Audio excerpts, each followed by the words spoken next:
Şimdi Ramazan ayının kendisi aslında nefsi terbiye eden en güzel ne diyelim vasıtalardan birisidir. Şimdi nefsin açlıkla terbiye edilmesi çok önemli bir şeydir.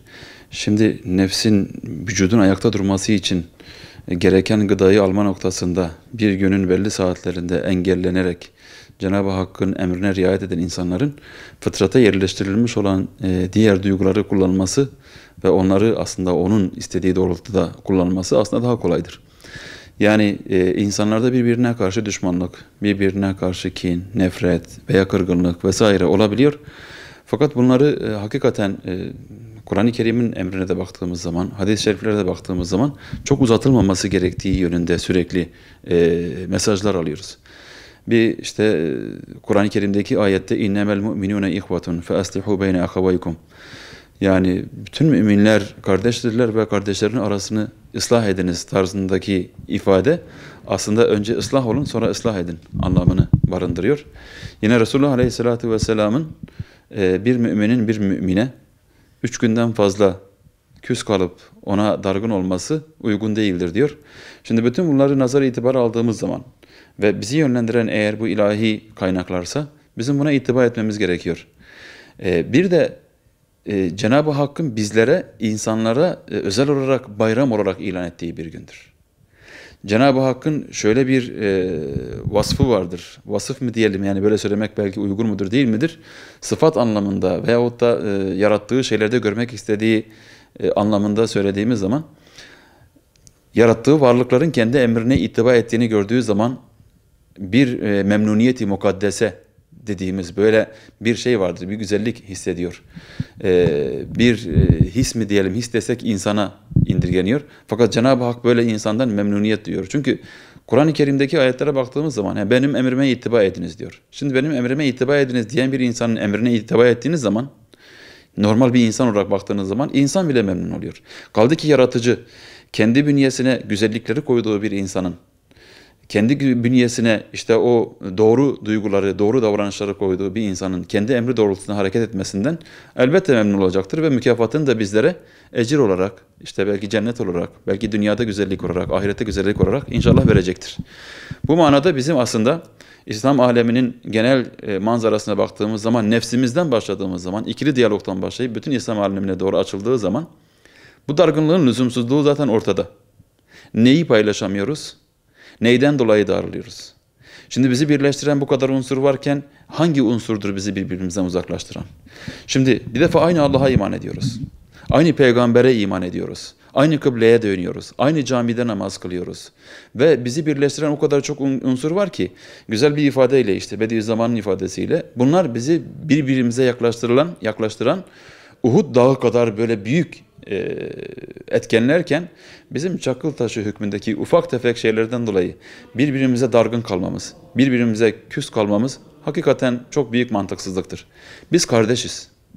Kardeşin kardeşe küsmesi birçok açıdan zararlıdır. Birçok açıdan zarar getiriyor. Bir defa kuvve-i maneviyemizi kırıyor. Bir defa dışarıdan bize hem Müslüman olmamız noktasında hem insan olmamız noktasında dıştan bizim doğru davranışı sergileme noktasında tuzak kurarak bekleyip bunu engelleme noktasında çaba gösterenlere biz fırsat sunmuş oluyoruz. Bizim ittihadımız, bizim birbirimize muhabbetimiz, bizim bir ve beraber durmamız, bizim aramızdaki küçük dargınlıkları bırakarak bütün kuvvetimizle birbirimize destek vermemiz Kur'an'ın emridir. Allah'ın emridir. Biz bunu lütfederek yapmayacağız. Bunu yapmak zorundayız zaten. Çünkü Allah'ın emridir. Ümmetin birleşmesi noktasında zaten şu an zaruri bir ihtiyaç haline gelmiş. İnsanların birazcık ümmetle ilgili derdi olan insanların geçmiş dönemde ufak tefek şeyler olduğu zaman ya Rabbi aramızı düzelt. Ya Rabbi aramızdaki bu ateşe su dök tarzında duaları oluyordu. Fakat öyle bir hale geldi ki şeytan bizim bütün dem ve damarlarımıza girdi.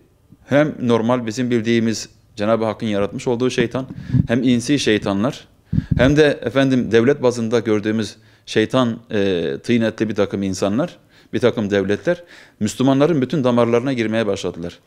Ve bu hassasiyeti azıcık hisseden insanlar artık bunu bütün hücreleriyle hissetmeye başladılar ve artık hücreleriyle Cenab-ı Hak'tan böyle bir ferec bekliyorlar. Bu ferecin yolu da, kurtuluşun yolu da hakikaten ittihad etmemizdir, birbirimize itimat etmemizdir. Yani benim şu anda Suudi Arabistan'daki bir insanla ne derdim var? Bir kardeşimle ne derdim var? Benim Katar'daki bir insanla hangi derdim var? Benim İslamiyet'i yaşamakta olan herhangi bir yerdeki Cenab-ı Hakk'ın yaratmış olduğu arzın üzerinde ayak basan herhangi bir insanla ne derdim var? Hiçbir derdimiz yok aslında. Bu dertlerin tamamı dışarıdan bize bir şekilde yapay bir şekilde, şimdiki modern tabirle sanal bir şekilde oluşturulmuş şeyler. Bir proje çiziliyor.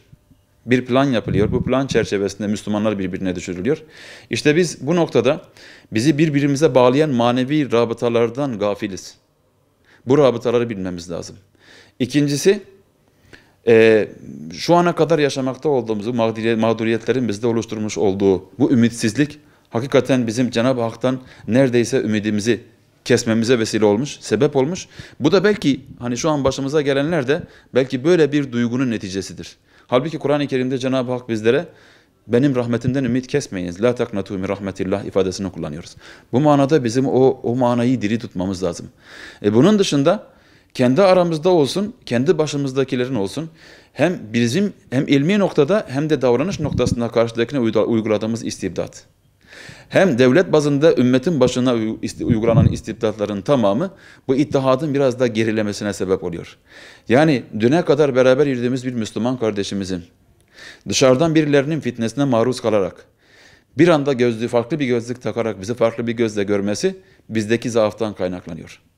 Yani ümmetin ittihadı iki kardeşin yan yana geldiği zaman birbiriyle ittihadından geçer. İki kardeş tek başınayken iki kişidir. Veya 4 kişi tek başınayken 4 kişidir ama yan yana geldiği zaman 4444 kişi olur ve bir ittihat söz konusu olur. Bu ittihat da karşıdaki insanlara karşı bizim mukavemetimizi de artırır. Bütün Müslümanların bu noktadaki moralini de artırır ve neticeye de inşallah gider.